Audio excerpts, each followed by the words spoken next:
Hey guys, welcome to this world-class accountability presentation.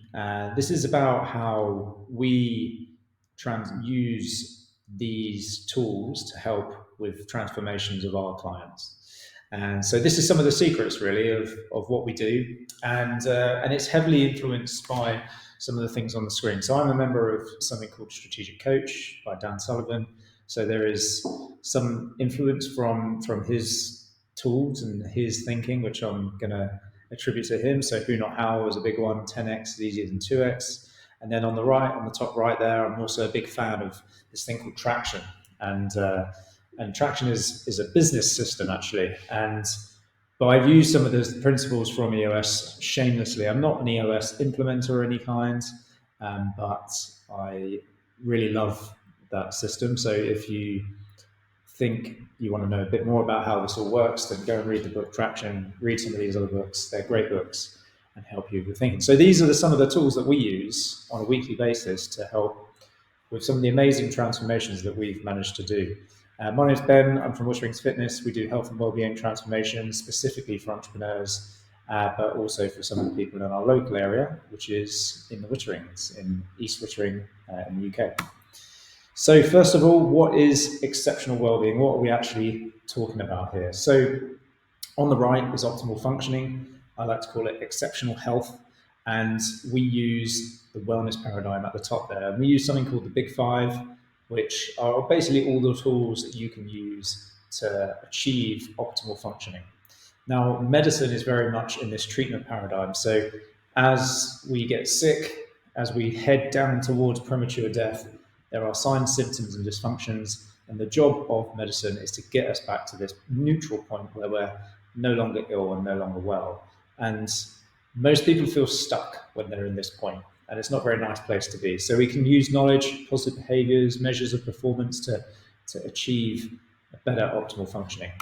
And I think about this a lot, like how do we actually achieve exceptional well-being? Well, first of all, we need to understand where we are. Then we need self-awareness. We need to know our mission. And then we have these unblocker tactics. When we really get stuck on something, there are tools and things that we can use to unblock, usually our minds, which help us move forward and get towards exceptional. And accountability, world-class accountability, is the glue that holds all this together. Now, personally, I'm not the most disciplined person. Despite having done an Ironman, despite having done some tough challenges, people are always surprised that I'm not particularly disciplined.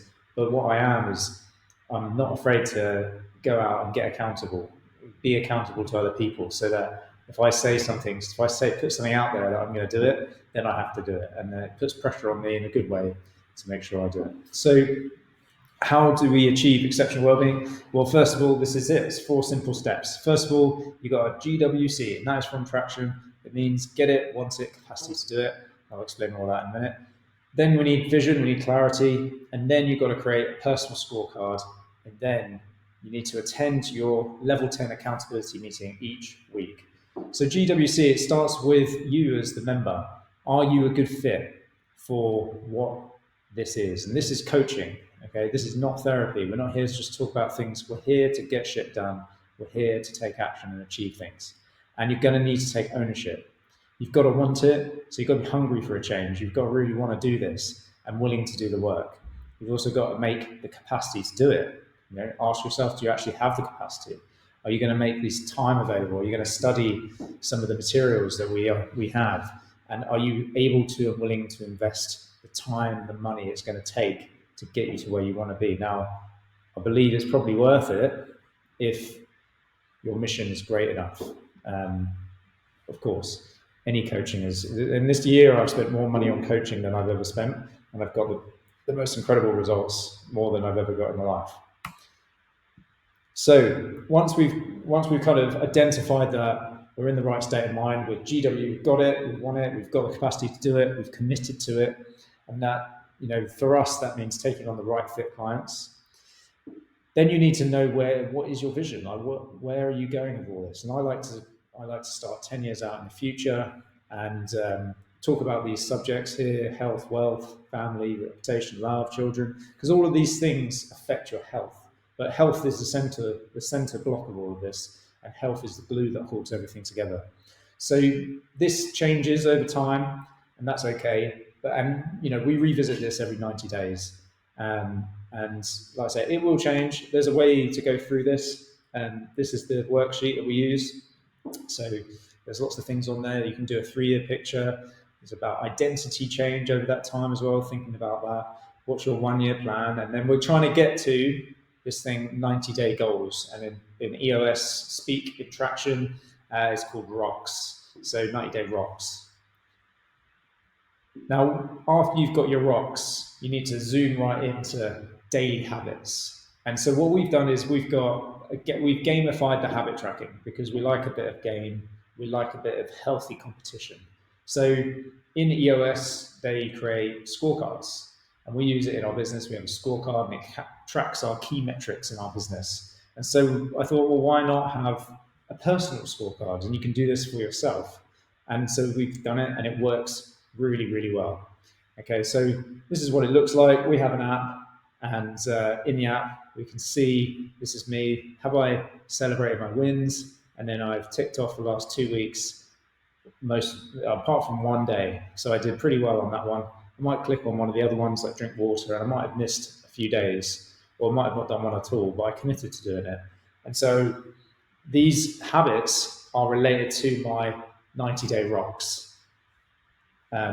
Depending on what the ROC is, depends on what the habits is. This here is a little bit of fun. This is like a leaderboard with me and the coaches. So we've been playing around with this. It works really well, and it kind of just adds a little element of healthy competition to it, because we're not competing on fat loss, we're not competing on something which might create an issue.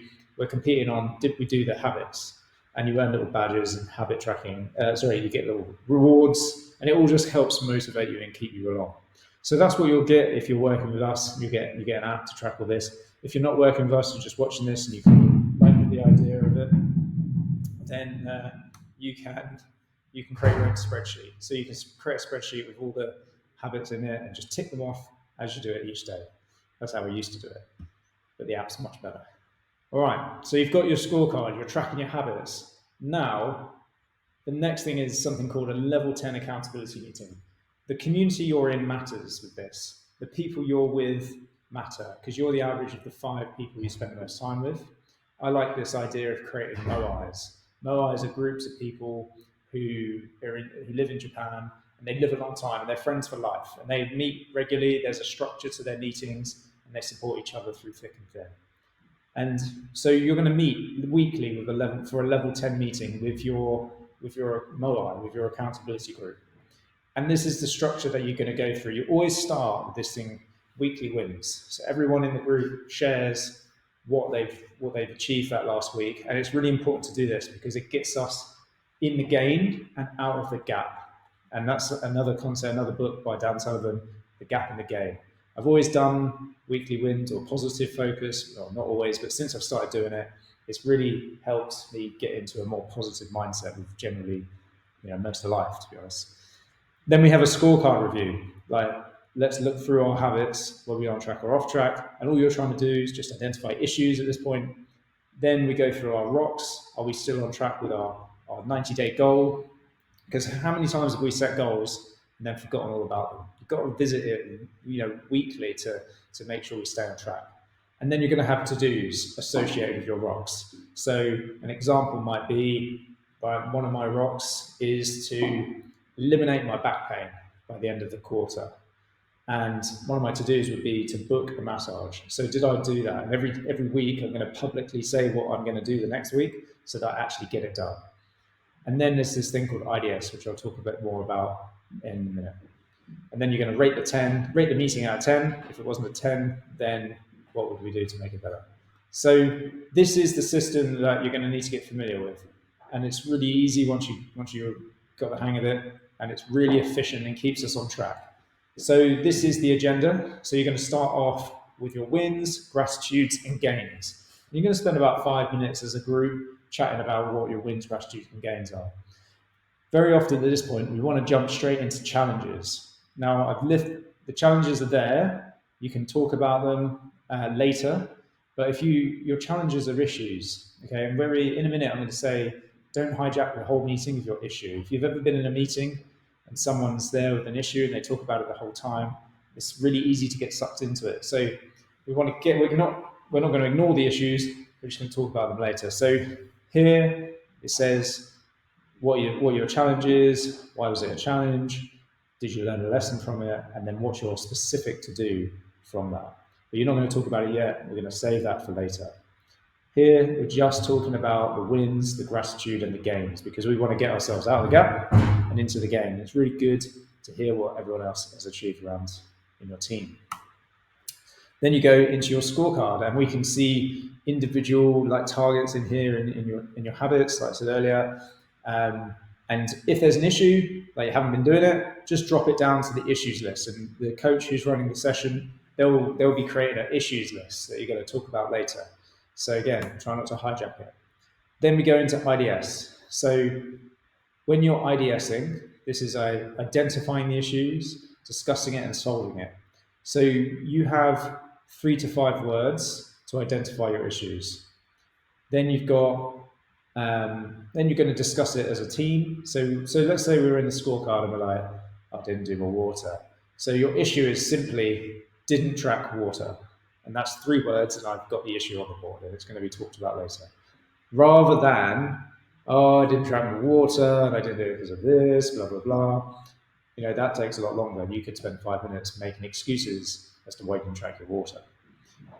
No, 3 to 5 words, done. The other thing that I've missed out here is you're going to revisit your rocks. So after your scorecard, you revisit your rocks, you revisit your last week's to-dos. Did you do them? Are you on track? Are you off track? Then we discuss them all as a team. And when you're discussing your issue, the person who wrote the issue up is going to say, that was my issue. The issue is this. And then if they don't have a solution for the issue, because you can use this structure again, you can go, why was it an issue? Why was it a challenge? I've learned this lesson, and this is my to-do.